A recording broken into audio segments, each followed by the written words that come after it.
And we're back, YouTube. Thanks for tuning in. As always, I appreciate that. Today, let's talk about Trepang 2 in 2024. Now, Trepang 2 well came out last year, and this is a first-person shooter heavily inspired by Fear, the classic horror first-person shooter with bullet time.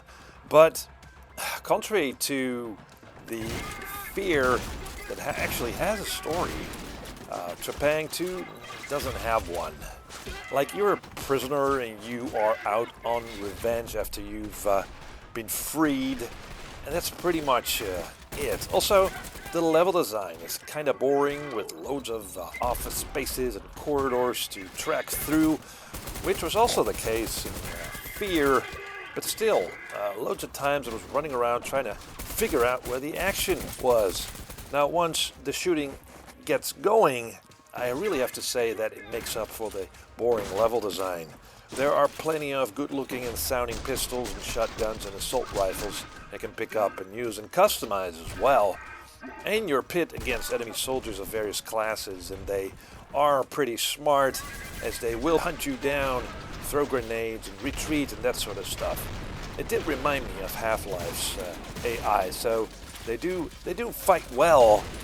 To give you an edge in combat, you can slide, so you can topple over enemies.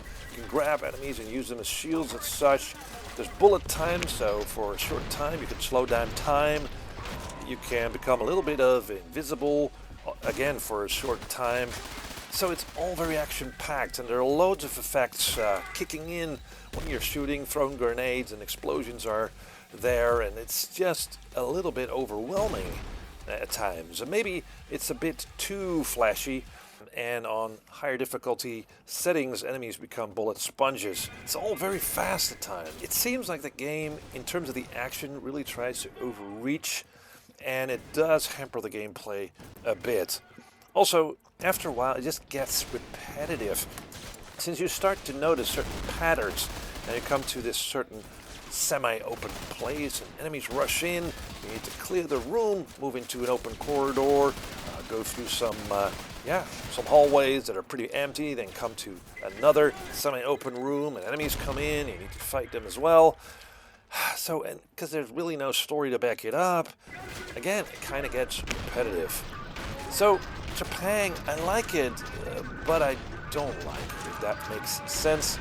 I guess it's best enjoyed in small bursts. So that's it for me. That's what I think of Trepang 2. Let me know what you think. See you in the next one.